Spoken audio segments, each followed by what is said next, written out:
Speaking of strategic depth, the US is struggling on this front when it comes to China. So they've dispatched their latest emissary to manage ties. Secretary of State Antony Blinken, he's visiting China this week. It's a 3-day trip. It has 2 stops, Beijing and Shanghai. He may have a meeting with President Xi Jinping, although it won't be a pleasant conversation because China is ready with a long list of complaints, and it starts with Taiwan. Listen to this. We resolutely oppose it. We urge the United States to take concrete actions to honor its commitment and to not support Taiwan's independence and to stop arming Taiwan in any way.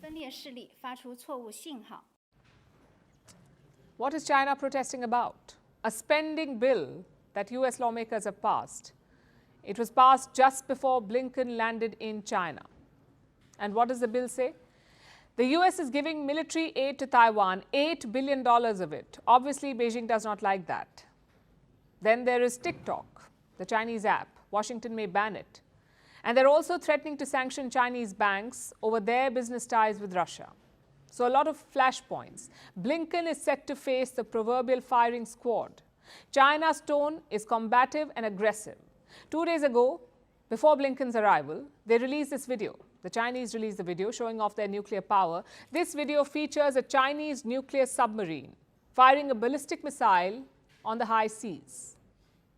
And what kind of missile is this? It's called the JL-2. China unveiled it in the year 2019, and the US sees it as a threat because of its range. If deployed at the right location in the Pacific, this Chinese missile can target the US. It can target the entire western half of America, including high-profile targets like Hawaii and Alaska. Now, we do not know if this was a recent test or if China is just using an old video here, but the message they're trying to convey is quite clear.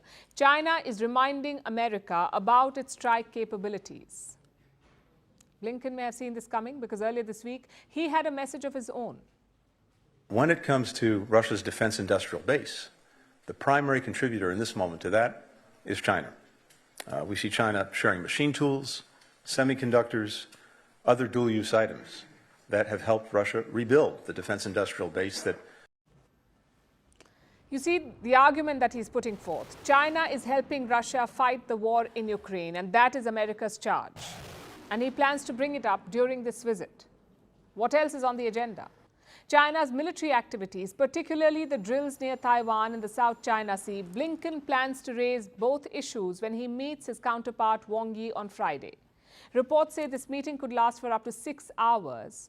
And in the run-up to the meeting, both sides are talking at each other, so do not expect a positive outcome, let alone a breakthrough, which has been the case for the better part of the last 3 years, because for any diplomatic initiative to succeed, you need some common ground. But when it comes to the US and China, there is little that they agree on. On key issues, they have major differences. In the Indo-Pacific, for example, the US and China are on opposite sides. On trade, China accuses America of slapping restrictions, while America complains about Chinese oversupply. And this is impacting the overall relationship. Let me show you a survey that came out last year. It featured American companies. They were asked about US-China ties. 46% of these companies said the relationship will deteriorate.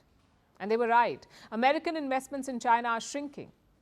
And there's little to suggest that things will look up anytime soon, especially with the US presidential election approaching.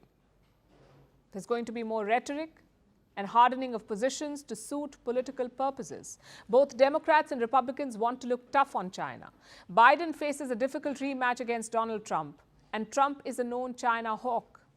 Biden cannot afford to look soft or appease China at this stage, so expect more tough talk. The US president likes to say that America and China are competing with each other. But from the looks of it, the competition has turned into confrontation, and no side can afford to pull their punches now.